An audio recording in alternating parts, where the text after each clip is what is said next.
You're being controlled, and you haven't even noticed. Something inside your mind has invented a perfect tool of domination. A trap so subtle, you actually thank it for existing. You call it the future. I'm going to show you something today that will shake everything you believe about planning, about goals, about this constant need to prepare for what's ahead. By the end of this conversation, you'll understand why Eckhart Tolle uttered one of the most disturbing phrases about human nature, and why this discovery might be the key to a freedom you didn't even know you'd lost. So listen closely, because what I'm about to reveal isn't just a philosophical theory. It's a control mechanism operating in your mind right now. How many times today did you think about tomorrow? How many times did your mind jump to next week, next month, next year? Count it mentally. Was it more than 10 times? More than 50? If you're like most people, your mind spent more time in the future than in the present. This isn't accidental. It's not a flaw in your system. It's programming. Ego discovered a long time ago that the present is its weak point. In the present moment, you have real power. In the present moment, you can make authentic decisions. In the present moment, you escape control. That's why the ego created the future. Not the real future that will happen, but the mental future. This constant projection, this endless worry, this need to always have a plan for the plan of the plan. You ever noticed how impossible it is to worry about something that's happening now? Worry only exists when your mind is in the future. Fear, too. Anxiety, too. The ego uses these feelings like an invisible leash, pulling you out of the present, keeping you always chasing something that doesn't yet exist. The more you run, the more you need to run. The more you plan, the more things appear to plan. The more you prepare for the future, the more unprepared you feel. Does this sound familiar? But here's what Eckhart Tolle discovered, and what most people take a lifetime to understand. The future you're building in your mind is not the real future you will live. It's a mental construct, a simulation, a movie playing in your head, but one that will never be exactly as you imagined. And while you're lost in that movie, real life is happening here, now, in the only place where you can truly act, in the only moment where you can truly exist. The present. But the ego is afraid of the present, because in the present, it loses control. In the present, you don't need the mental voice that's constantly chattering about what could go wrong, about what you need to do, about how things should be. That's why it created the biggest lie of modern civilization, that living in the present is irresponsible, that you need to always be thinking ahead, always planning, always preparing.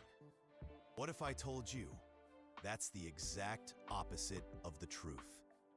Think about your best decisions, the moments when you acted with the most wisdom, the instances when you knew exactly what to do.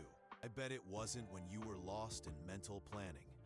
It was when you were present, connected to the moment. The present isn't the enemy of responsibility.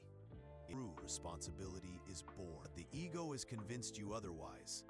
It planted in your mind the idea that without constant worry about the future, you'll become an irresponsible free spirit who only lives for the moment without thinking about the consequences. That's the trick. The ego always exaggerates. It makes you believe that either you live lost in the mental future or you become inconsequential.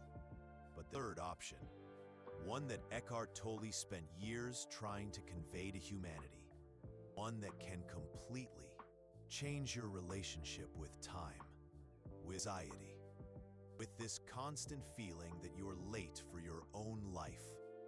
You can be responsible without living in the future. You can plan without getting lost in the plans. You can prepare without losing the present. Now, through something Tolle calls mindful presence. No, it's not meditation. It's not sitting cross-legged and trying to empty your mind. It's something much simpler and much more revolutionary. It's realizing that there's a difference between using thought and being used by it, between visiting the future mentally when necessary and living there permanently. Most people don't think about the future. They are thought about by the future. It's about what that voice. Who would you be without this constant worry about the future? What would be left of you? This question terrifies the ego because the answer is you would remain the real you, the one who exists independently of thoughts, the one who can observe thoughts without being dominated by them. But let me show you how this works in practice, how the ego uses the future to keep you trapped, and how you can free yourself without becoming an irresponsible or inconsequential person. Let's start with an example that will probably sound familiar. It's Sunday night. You're relaxing, but you're not really relaxing because your mind has already jumped to Monday, to the meeting you have, to the project you need to deliver, to the bills due next week. You're not enjoying Sunday. You're suffering for Monday. And when Monday arrives, you won't enjoy it either, because your mind will already be on Tuesday, Wednesday, next weekend. This is the trap of psychological time. You're never where you are. You're always where you're not. Therefore, paradoxically, you never arrive anywhere. The ego has convinced you that this is the adult way to live, that mature people worry about the future, that this demonstrates responsibility. But think for a moment. Did all this worry about Monday help you deal better with it when it arrived? Or did it just make you lose Sunday without improving your performance on Monday at all? More than 90% of the things you worry about never happen. And of those that do happen, almost none happen the way you imagined. So what's the point of all this mental energy spent on the future? It serves to feed the ego, keep you in the illusion that you're in control, to give you the feeling that you're doing something important, when in reality, you're just mentally exhausting yourself. The ego loves this sense of control, even if it's an illusion, even if it leaves you exhausted, even if it doesn't work. Because the alternative terrifies the ego.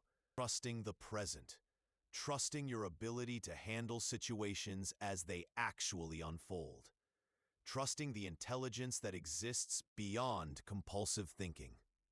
But here's what Eckhart Tolle discovered, and what can revolutionize your life. You have access to an intelligence far superior to that of the thinking mind. An intelligence that doesn't need to project mental scenarios to function. It's the intelligence of the present, the same one that makes your heart beat without you thinking about it, the same one that heals your wounds without you planning it, the same one that made you born, grow, learn to walk, to talk. This intelligence didn't stop working when you became an adult. It's still there, but you stopped trusting it. You came to believe that the thinking mind was superior. And the more you trust the thinking mind, the more it needs to work, the more it needs to project, analyze, worry, the more it needs to invent futures to keep you busy. It's a self-feeding cycle, and it leaves you always tired, always anxious, always with the feeling that something is missing. What's missing is the present, the only place where life really happens. The only moment where you can really act. The only instant where you can be truly yourself. But how to reconnect with the present without becoming irresponsible? How to get out of the trap of the future without ignoring the practical needs of life. Eckhart Tolle developed an approach he calls clock time versus psychological time. Understanding this distinction can be the key to your freedom. Clock time is practical. It's when you look at your schedule and see that you have a meeting at 3 in the afternoon. It's when you plan to travel next month. Save money for retirement. This type of use of the future is not problematic. It's functional. It's the ego using thought as a tool, not being used by it. Problem is psychological time. It's when you not only schedule the 3 o'clock meeting, but you think about it since 8 in the morning. It's when you not only plan the trip weeks before. It's when you not only save for the future, but you torment yourself in the present because of it. Psychological time is when the future becomes more real than the present. When you live more in mental projection than in direct experience. And therein lies the difference between imprisonment, between using the mind and being used by it, between being conscious and being unconscious. You're trapped in psychological time. You're always lacking, always running behind, always feeling like you should be doing something else, being somewhere else, being someone else. You inhabit mindful presence. You still plan what's necessary. You still act responsibly. Don't lose your life in the process. Don't sacrifice your mental well-being on the altar of an imaginary future. This is not abstract theory. It's a practical change that can happen right now. While you're listening to these words, you can notice that you are here, now, breathing, alive, present. In a few seconds, you can stop running to the mental future and simply be where you are. You don't need to do anything special. You don't need to reach any special state. You just need to realize that this moment exists and that you exist in it. This is the basis of everything Tolle teaches. This simple but revolutionary perception that the present is not just a stepping stone to the future. It's the only place life happens. The ego will resist this idea. It will say that this is a waste of time, that you have important things to think about, plans to make, problems to solve, and you can reply, okay, I'll think about what I need to think about. I'll plan what I need to plan, but I'll do it consciously when I choose to, not compulsively all the time. This is the difference between being free and being a slave, between using the future as a tool and being used by it as a prison. And as you practice this mindful presence, something extraordinary begins to happen. Discover that you are much more intelligent, much more creative, much more capable than you imagined when you were lost in mental chatter. Solutions appear more easily. Decisions become clearer. Anxiety decreases. Life becomes lighter. Not because you stopped being responsible, because you stopped carrying the psychological weight of 1,000 imaginary futures that probably will never happen. The more you live like this, the more you realize how you were being manipulated by your own mind. How the ego had created a prison of time and convinced you that it was your home. But real home is here, now, in this moment that never stops existing, in this present that is the only reality that exists.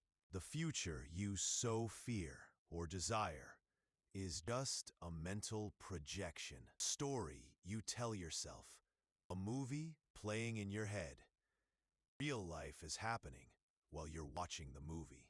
You can lose all of it if you don't wake up to it. Waking up doesn't mean becoming passive. Doesn't mean stopping to act. Doesn't mean becoming a mystic disconnected from reality. It means becoming more effective, not less. more present, not less responsible, more connected with reality, not more disconnected from it. Because reality is always now. It's in the now that everything happens. It's in the now that decisions are made. It's in the now that life is lived. The rest is just history. History of the past or history of the future. But history, not life. You didn't come here to live a story. You came here to live life. Let me go deeper into this discovery, because there's something even more subtle in the way the ego uses the future to control you. Something that Eckhart Tolle perceived, and that can free you from one of the greatest sources of human suffering. Ego didn't just invent the future. It invented a specific type of future, a future that can never be achieved. Think with me. When you were a child, you imagined what it would be like when you were an adult. Now you are an adult. Is it as you imagined? Of course not. Because the child you were couldn't predict who you would become in the process of growing up. When you were in school, you imagined what it would be like when you finished your studies. When you finished, you imagined what it would be like when you got a job.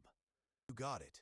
You imagined what it would be like when you got a promotion, a relationship, a house of your own. With each achievement, the imaginary future moved further ahead, like a horizon.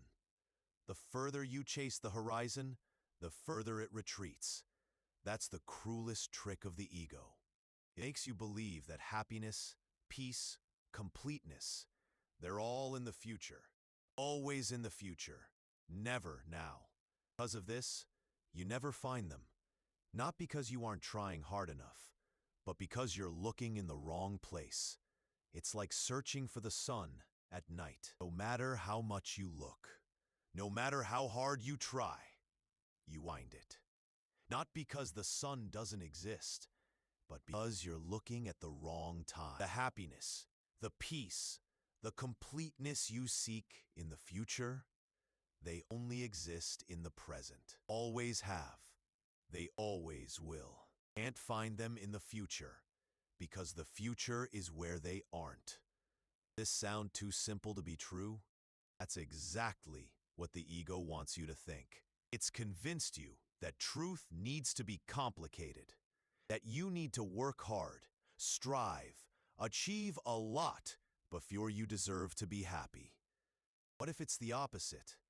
What if happiness is your natural state, and this whole race towards the future is what's preventing you from realizing it? Watch a young child playing. They're not happy because they've accomplished something.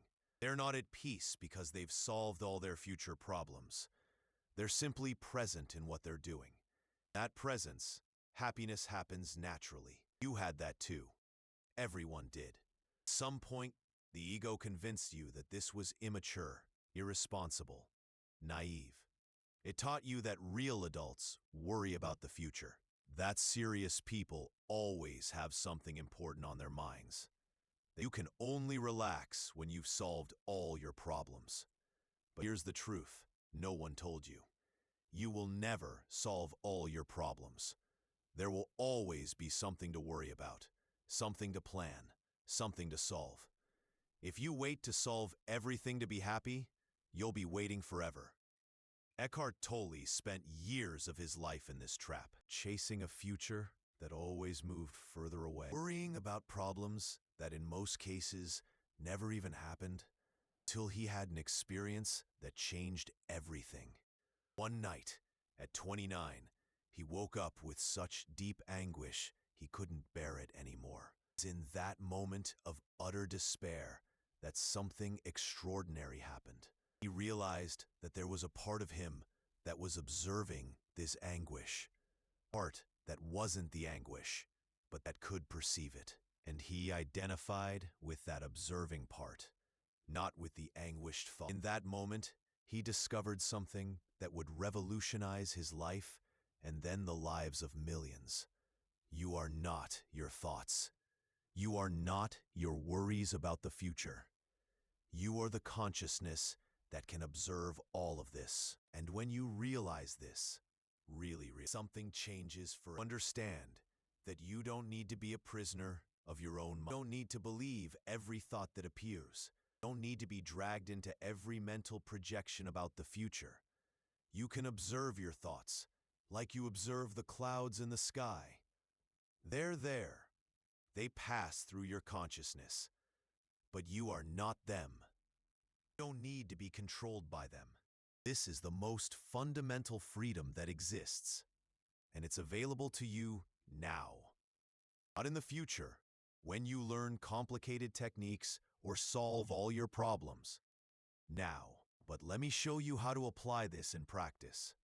Because it's no use understanding intellectually if you don't know how to use it in your day. The first thing is to notice when you're being kidnapped by the mental future. And this happens more often than you think. Every time you feel anxiety, you're in the future. Every time you feel rushed without a real reason, you're in the future. Every time you're doing one thing but thinking about another, you're in the future. These are the signs that the ego has activated the control program, and you can use these signs as reminders to return to the present. How? In the simplest way possible. By paying attention to what's happening now. Feel your feet on the ground. Notice your breath.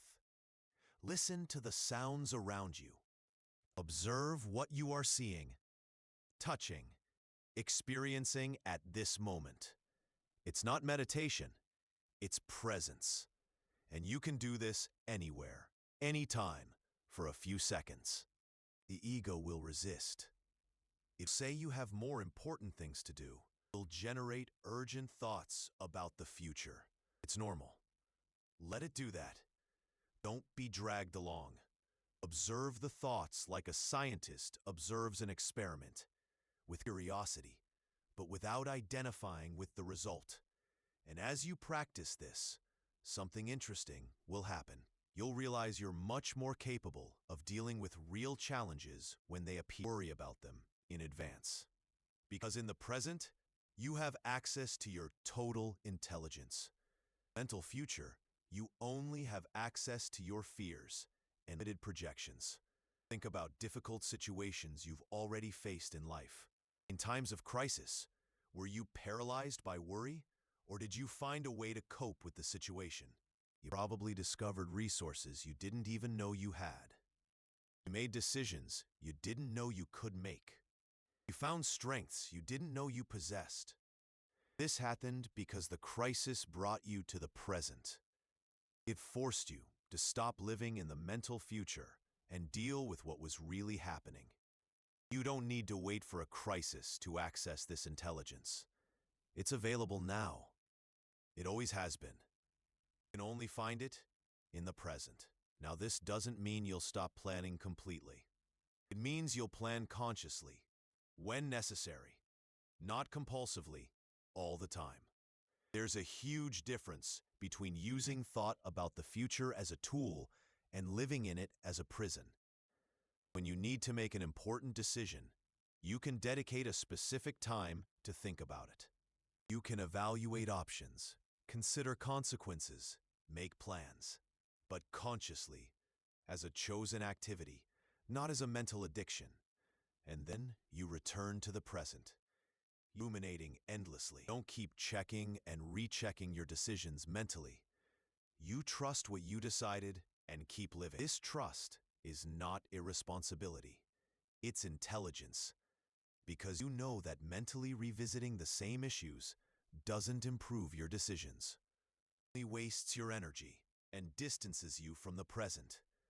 The more you live like this, the more you realize how you were being manipulated by your own mind. How the ego had created a parallel reality of worries and projections and convinced you that it was more important than real reality. But here's something even deeper that Eckhart Tolle discovered. Ego doesn't just use the future to control you. It uses the pursuit of the future to prevent you from realizing who you truly are. Because who you truly are doesn't need a better future to be complete. It doesn't need to achieve anything to be valuable. It doesn't need to become someone different to be worthy of love and respect. Who you truly are is already complete, already valuable, already worthy. But the ego can't survive with that realization, because the ego is fundamentally the feeling of incompleteness, the feeling that something is missing, the feeling that you need to become someone better in the future. You realize you are already complete now. The ego loses its reason for being. It loses control over you. That's why it fights so hard to keep you focused on the future, keep you dissatisfied with the present, to keep you believing that your real life will begin when you achieve this thing, when you solve that problem, when you become that person. But real life is happening now, always has been. Realize this in this very moment. You can stop running from yourself into an imaginary future. Find yourself here, now, in this instant, which is the only one that truly exists. It's not easy in the beginning. The ego has created very strong mental habits, thought patterns that work on autopilot. But every time you realize you're being dragged into the mental future and choose to return to the present, you weaken those patterns and strengthen your freedom, like exercising a muscle. In the beginning, you can only do a few repetitions. Over time, it becomes stronger, more natural, more automatic to be present than to be lost. As this happens, your entire life changes. Because you changed the external circumstances, you changed your relationship with them. You stop living, always one step ahead of yourself. Stop sacrificing the present on the altar of a future that may never arrive.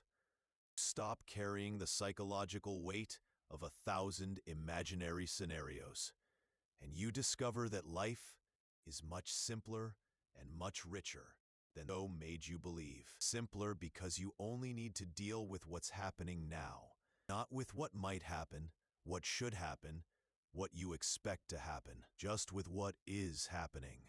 And richer because when you are truly present, you perceive nuances, details, depths that went unnoticed when your mind was in the future. The texture of the air on your skin, the real taste of the food, the genuine presence of people, beauty that exists in simple things you didn't notice because you were always in a hurry to get somewhere. This isn't romanticization. It's reality, the reality that was always available, but that you couldn't see because you were looking in the wrong place. And the more you inhabit this reality, the more you understand why Eckhart Tolle dedicated his life to trying to convey this to other people. It's a discovery that changes everything. It doesn't solve all the practical problems of life. It doesn't make the difficulties disappear. But it completely changes your ability to deal with them. Because when you are no longer being drained by worry about the future, you have much more energy available to act in the present. When you are no longer dividing your attention between 1,000 mental projections, you can focus completely. You are no longer carrying the emotional weight of imaginary futures. Become much lighter to move in concrete reality. This isn't theory. It's experience. It's something you can verify for yourself starting now. For a few moments, stop trying to get somewhere mentally. Stop trying to solve everything in advance. Stop running from the present to a future that exists only in your head. Simply be here, consciously, a few times. Feel that you exist. Notice that this moment is happening, and you are in it. There is nothing you need to achieve in this moment, nothing you need to become, nothing you need to conquer. You can simply be. And in that simple being, in that basic but profound presence, you can catch a glimpse of what Eckhart Tolle discovered, of what is available to you whenever you choose to stop chasing your own tail. Peace is not in the future, it's here. Completeness is not in achievements. It's in your own existence. Happiness is not in circumstances. It's in your ability to be present to what is happening. You don't need to believe me. You can check for yourself. You can do the experiment. You can discover if this is true or not in your own experience. Because in the end, that's the only thing that matters. Not what others have discovered, but what you can discover. Not what is written in books, but what you can live in your own skin. The ego invented the future to control you, but you can refuse this invention. You can choose reality instead of projection. You can choose life instead of the dream about life. Make that choice. Something extraordinary happens. You discover that there was never anything wrong with the present. There was never anything that needed to be fixed before you could be happy. The problem was never the present moment. The problem was you not being present in the moment. This can change now. It can change while you are listening to these words. It can change at any moment you choose to stop running from yourself. The future that the ego invented is a powerful illusion, but only an illusion. Illusions only have the power you give them. Take away that power. You can refuse the trap. You choose freedom. The freedom to be here, now, being who you truly are, without needing to become someone different in the future, without needing to conquer anything to be valuable, without needing to wait for better circumstances to start living, because you already are someone. You have already conquered the most important thing, to exist. You already have the perfect circumstances to be happy, to be alive, conscious, present. The rest is just history. The ego's history. A story about a future that never arrives because it doesn't need to arrive. Real life is here. Always has been. Always will be. And you can inhabit it now.